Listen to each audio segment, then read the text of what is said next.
오늘도 우리 옆에 있는 지체들, 앞뒤에 있는 지체들과 함께 인사해 볼까요? 함께함이 기쁨입니다. 오늘 본문에서 우리가 사도 바울을 살펴보면요, 그가 지금 감옥에 있습니다. 그런데 그의 모습을 보면, 그가 말하는 것을 보면요, 그는 삶이 무너진 자가 결코 아닙니다. 절망 가운데 있는 자가 아니고요, 포기한 자로 보여지지 않아요. 오히려 분명한 목표를 가지고 오늘 본문을 써 내려가고 있다는 사실을 우리는 보게 됩니다. 왜입니까? 왜일까요? 그는 자신이 무엇을 위해 사는지를 분명히 알았기 때문입니다. 오늘 우리가 붙잡아야 할 진리가 무엇인가? 나는 지금 무엇을 위해 살고 있는가? 오늘 말씀을 통해 이 질문에 답변할 수 있는 우리 청년들이 되기를 소망합니다.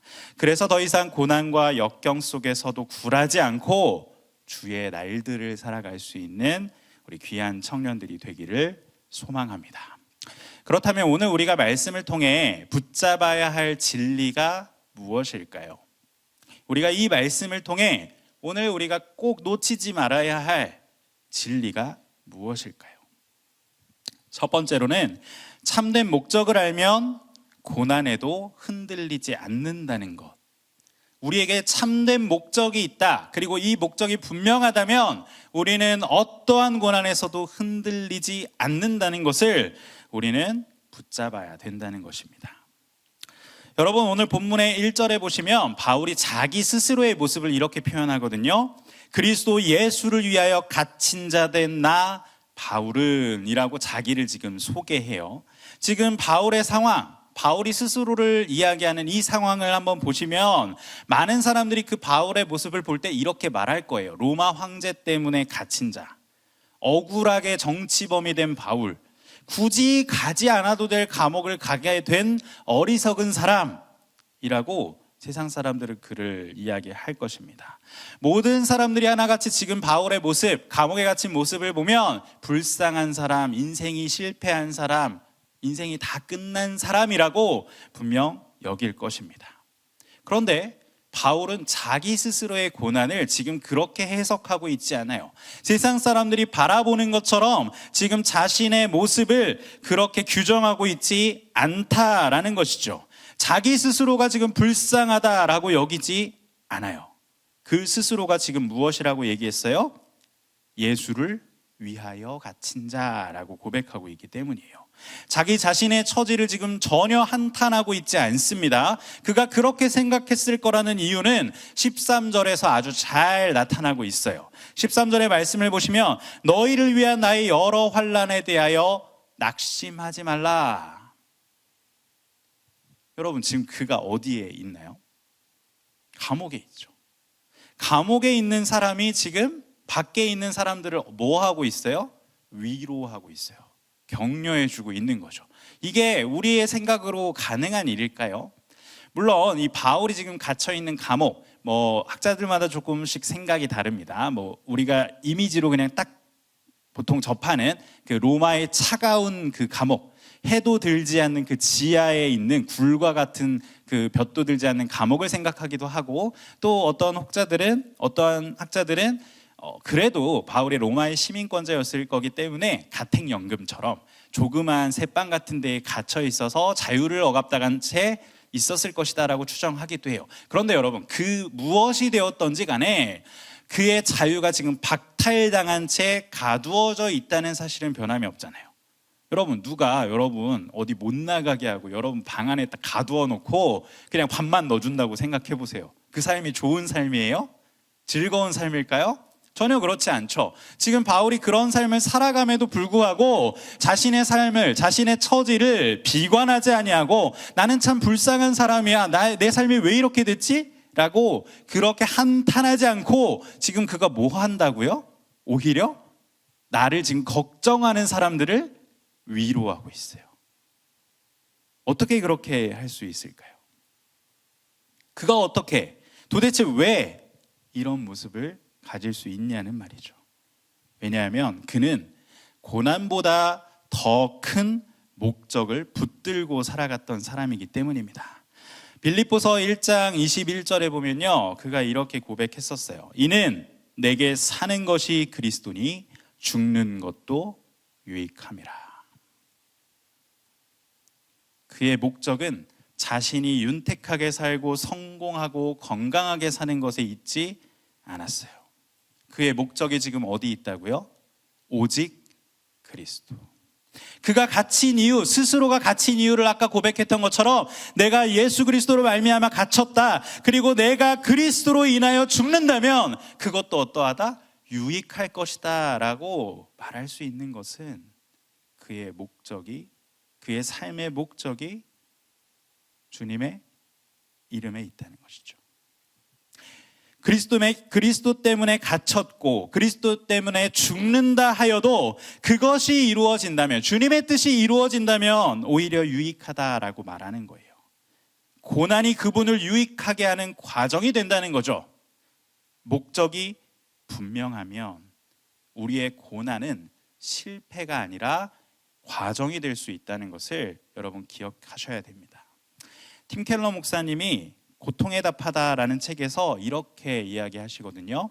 고난은 인생의 의미가 무너질 때 치명적이 된다. 그러나 더 큰 의미 안에 있을 때 고난은 우리를 파괴하지 못한다.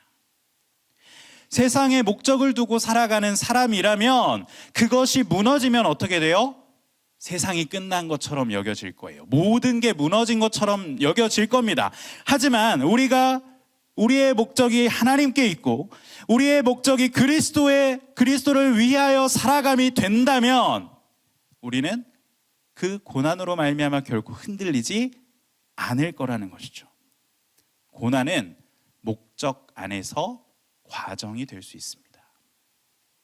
뭐라고요? 고난이 목적 안에서, 이 하나님의 목적 안에서 과정이 될 수 있는 거예요.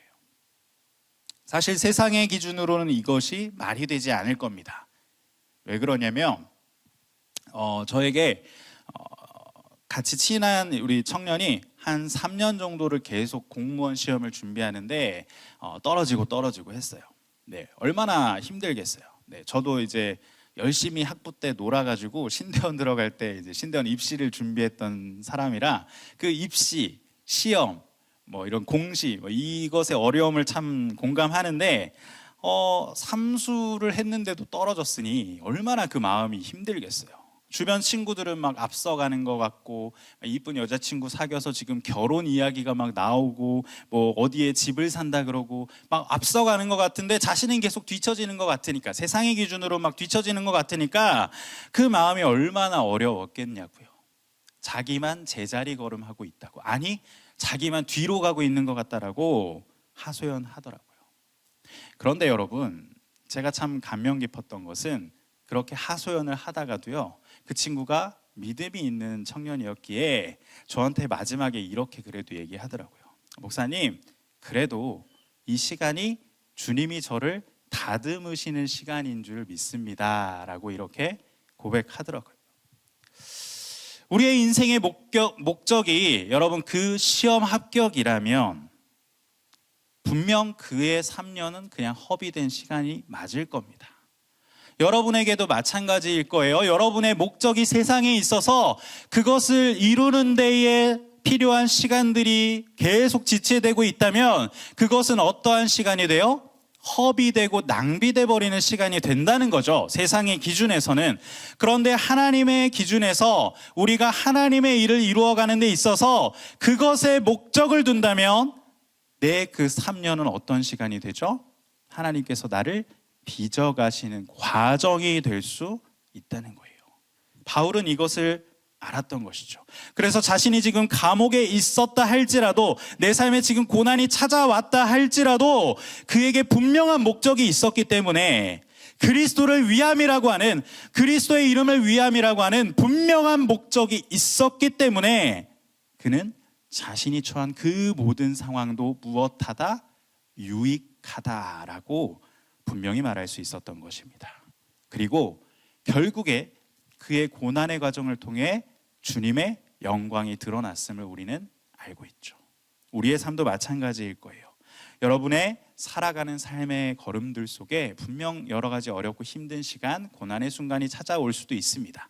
하지만 그때의 여러분의 목적이 분명하다면 그것은 허비가 아니라 주님 안에서의 과정임을 결코 잊지 마시기 바랍니다. 도리어 하나님의 영광을 드러내는 복된 과정이 될 줄 믿습니다. 두 번째로 오늘 바울은 우리에게 붙잡아야 할 진리가 무엇이라고 말하냐? 나만의 성공이 아닌 복음을 위해 우리가 부름받았다라는 이 진리를 우리에게 말하고 있습니다. 앞서 말한 것처럼 바울이 감옥에서도 지금 결코 낙심하지 않고 포기하지 않을 수 있었던 그 목적, 그리스도의 비밀을 맡은 자였기 때문인데요. 그 비밀이 뭘까요? 그가 지금 비밀이라고 말하는 이것이 무엇일까요? 오늘 말씀 6절에 보시면요, 이렇게 되어 있어요. 멀어져 있던 이방인들이 그리스도 안에 함께 상속자가 되고 지체가 될 것이다. 무슨 말이죠? 이방인들에게도 무엇이? 복음이 전해질 거다라는 이 비밀을 이야기하고 있어요. 즉 복음이죠. 놀라운 복음이에요. 바울은 이 복음을 위해 자신이 지금 주님의 일꾼 되었다라고 말하거든요. 근데 여기에 아주 신기한, 여기에 아주 특별한 멘트가 하나 있는데요. 에베소 3장 7절에 보시면 이렇게 기록이 되어 있습니다. 우리 함께 읽어볼까요? 시작. 이 복음을 위하여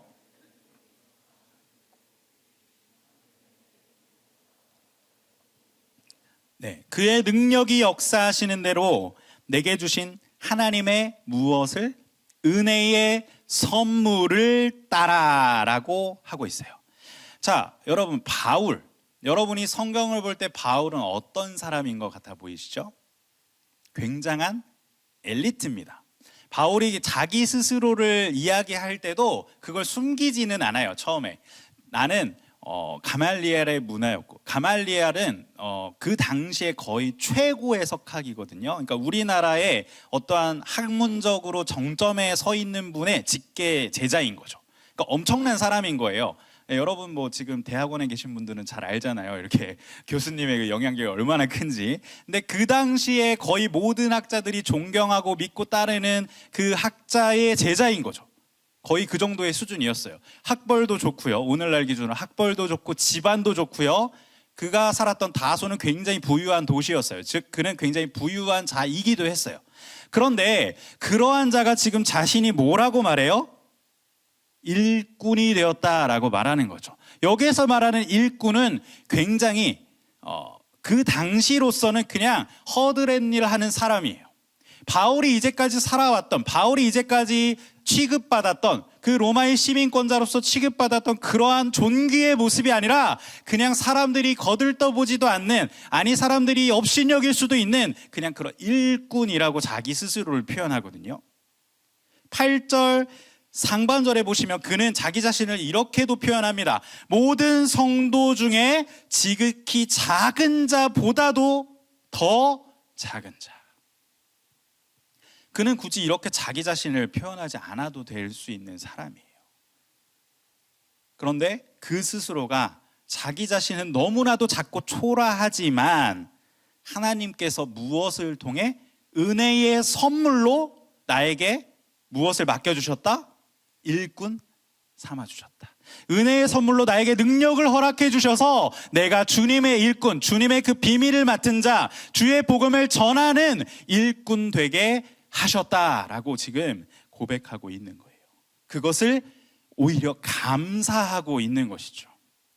높은 자인데, 사실 실제로 높은 자였음에도 불구하고 자기 자신을 스스로 낮추고 주님의 영광을 드러내며 주께 감사를 올려드리고 있어요. 근데 여러분, 이 바울의 모습에 내 모습, 우리의 모습을 한번 비추어 보면 우리는 어떨까요? 사실 나는 아무것도 가지고 있지 않음에도 불구하고 어떻게 해야 돼요?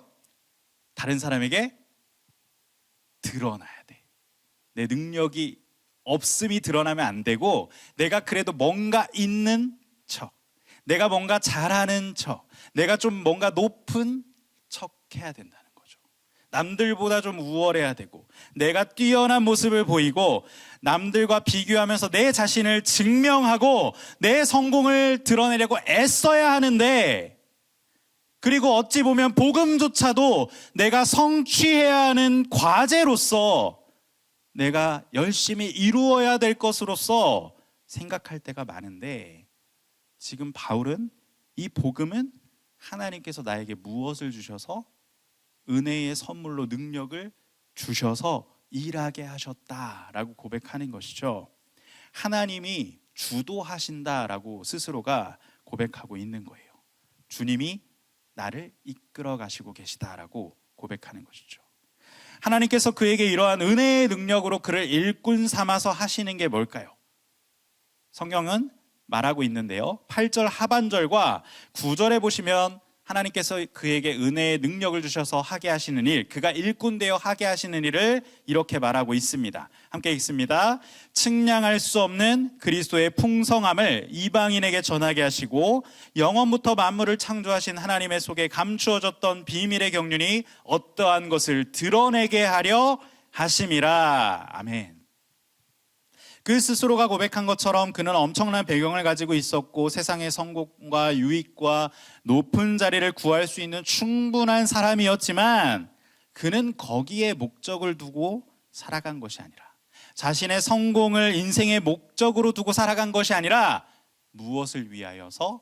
이방인에게 복음이 전하여짐을 위하여서, 즉 복음의 확장을 위하여서, 하나님 속에 감추어 두었던 그 비밀의 경륜, 복된 소식이 어떠한 것인지를 다른 이들에게 드러내게 하기 위하여서, 하나님의 그 놀라우신 사랑, 하나님의 그 풍성하신 사랑, 하나님의 은혜와 구원을 이방인에게 전하기 위하여 주님께서 나를 이 자리에 세우셨고 나를 일꾼 삼아 주셨다라고 지금 고백하고 있는 겁니다. 우리는 내 것 먼저, 내 성공 먼저 주님 앞에 올려드리고 있진 않았나요? 하나님, 제가 이것만 잘 되면요, 하나님 제가 이 자리에 올라가면요, 주님 정말 열심히 섬길게요. 우리의 목적이 오히려 세상에 있고 하나님의 목적이 밀려나 있던 적이 너무나도 많았던 것이죠. 하지만 바울은 결코 그렇지 않았다는 것입니다. 마태복음 6장 33절에 보시면 너무 유명한 말씀이죠. 너희는 먼저 그의 나라와 그의 의를 구하라. 아멘. 청년의 때에 가장 우리가 엇나가기 쉬운 방향이 바로 이 인생의 목적입니다. 착각에 빠지고 유혹에 흔들려요. 하나님, 제 인생 좀 잘 되게 좀 해주십시오. 제가 성공해야 좀 주님의 영광이 드러나는 거 아닙니까? 제가 좀 잘 살아야, 제가 좀 남들이 볼 때에도 멋지게 살아야 하나님의 복음이 전해지고 하나님의 영광이 드러날 것 아닙니까? 그러니까 나에게 좀 복 좀 주세요 라고 우리의 목적이 뒤바뀐 채 오히려 이 뒤바뀐 목적을 위해 하나님께 간구하고 있지는 않았냐는 것이죠. 그런데 사실 여러분, 우리는 이것조차도, 이것을 구할 수 있는 존재가 아님을 우리는 이전의 말씀들을 통해 잘 보았어요. 특별히 또 이청, 우리 수련회에 참석하고 있는 이청들이라면 수련회 설교를 들었다면 우리가 이렇게 말할 자격조차 없는 존재임을 스스로가 아마 알 거예요. 그런데도 우리는 이 분명한 목표를 잊은 채, 목적을 잊은 채 세상 속에서 우리의 지금 이 귀한 인생을, 하나님께서 불러주신 이 인생을, 주님께서 죽음의 선로에서 우리를 건져주셨는데, 은혜의 선로에 놔주셨는데 이 은혜를 구하지 아니하고, 이 은혜의 목적을 추구하지 아니하고 헛된 삶을, 헛된 길을 걸어가고 있다는 것입니다. 그런데 바울은 자기 인생을 결코 허비하지 않았어요. 로마서 14장에 보시면 그가 이렇게 고백하죠. 우리가 살아도 주를 위하여 살고 죽어도 주를 위하여 죽나니 그러므로 사나 죽으나 우리가 주의 것이로다. 여러분에게는 이러한 결단이 있으십니까? 내가 직장에서 승진만을 목표로 살아가는 것이 아니라 정직과 성실로서 복음을 드러내는 자리에 서 있는 게 주를 위해 사는 삶이에요. 여러분이 속한 캠퍼스에서 내가 그냥 학점만 잘 받으면 되지 하고 수단과 목적 가리지 않고 학점만을 따려고 아등바등하는 게 주님이 원하신 목적이 아니라 그 가운데서 한 영혼을 품으며 나의 모습이 다른 사람들에게 복음의 편지가 되는 삶을 사는 게 바로 여러분에게 주신 하나님의 목적대로 살아가는 삶이에요. SNS에서 비교와 과시로 나를 드러내는 게 아니라 격려와 복음의 통로가 되는 삶이 바로 우리에게 주님께서 주신 목적대로 살아가는 삶일 것입니다. 존 파이퍼 목사님이 삶을 허비하지 말라는 책에서 이렇게 말씀하세요.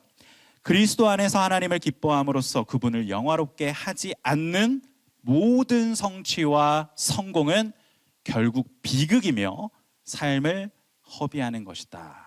이렇게 말씀하셨어요. 내가 아무리 성공한다 한들, 내가 아무리 어떠한 성취를 이루어낸다 한들, 내가 나를 뽐내고 드러낸다 한들 주님을 영화롭게 하지 않는다면, 주님의 영광을 드러내지 않는다면 도리어 그것으로 인해 주님으로부터 멀어져 내 인생을 허비하게 될 수밖에 없음을 잊지 마시기 바랍니다.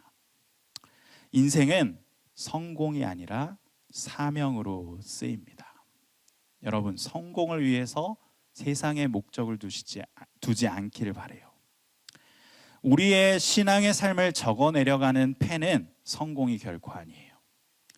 내가 있는 그 자리에서 그리스도를 영화롭게 하고 주의 복음을 전하려 하는 그 모든 것들이, 그 모든 모습들이 바로 사명이고, 이 사명이 우리의 신앙을 적어 내려가는 펜이 될 것입니다.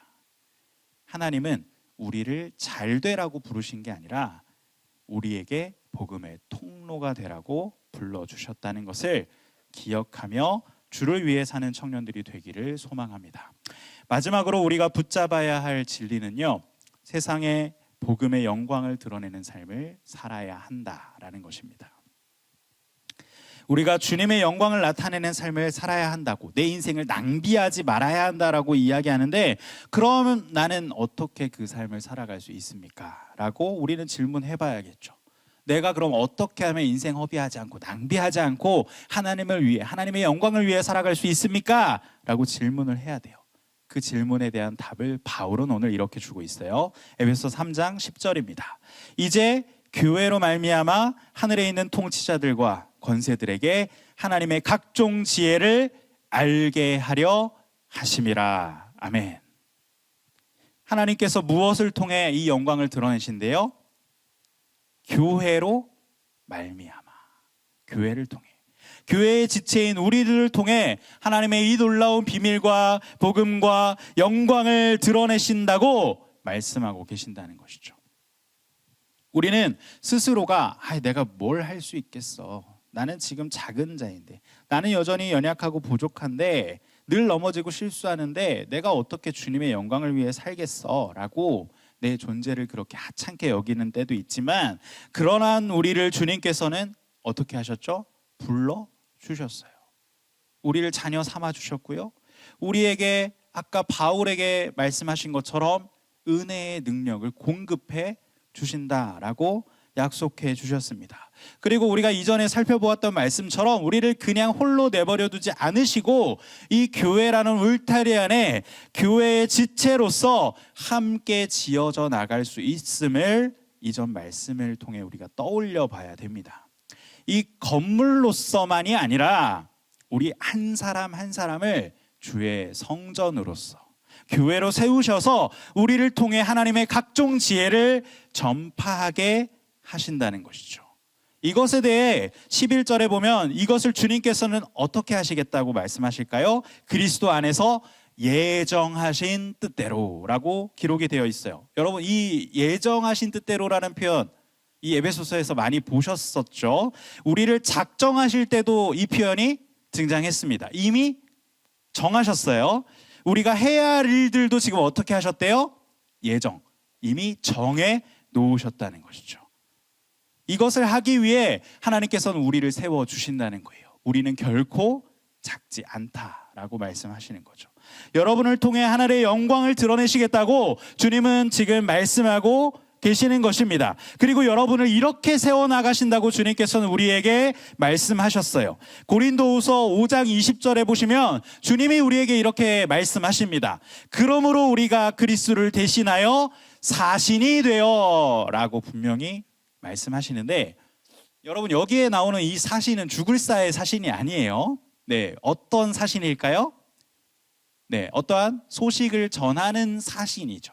그래서 여러분 이 사신이라는 표현 말고 우리가 보통 또 어떤 표현을 많이 쓸까요? 대사라는 표현을 많이 씁니다. 옛날에 우리 그 장로님 책 많이 보신 분들도 있을 것 같아요. 하나님의 대사라는 책. 네, 이 표현이 그대로입니다. 하나님께서 우리를 무엇으로서 불러주셨대요? 하나님의 대사로서 불러주셨대요. 여러분 대사가 어떠한 자입니까? 어떠한 존재예요? 대사관에서 있는 자죠. 대사관에 있어서 무엇을 해요? 대사관에서 자기의 나라를 대변하죠. 대표하죠. 그리고 자신의 나라를 드러내고 그 나라의 입장을 전하는 자가 뭐예요? 그것을 전하는 존재가 대사입니다. 타국에서 그 나라를 대표하고 드러내고 나타내고 그 나라의 이야기를 전하는 게 대사라면 여러분 우리의 모습도 어떻다고요? 내가 하나님의 대사라는 것이죠. 하나님 나라의 백성인 우리가 세상의 이 땅을 밟고 있기에 우리는 하나님의 백성으로서 이 땅 가운데서 무엇으로 살아가는 존재예요? 하나님의 대사로서 살아가는 존재가 되었다라는 것이죠. 주님께서 우리에게 그 역할을 맡겨주셨고 이것을 위해서 우리에게 능력을 주시겠다라고 말씀하고 계시는 거예요. 대사가 자기의 뜻을 나타낼까요? 자기의 의견을 전할까요? 자기가 생각했던 것들을 막 선포할까요? 그렇지 않잖아요. 자신을 보낸 대통령, 자신을 보낸 그 국가의 뜻을 대변하기 때문에 대사잖아요. 우리도 마찬가지라는 거죠.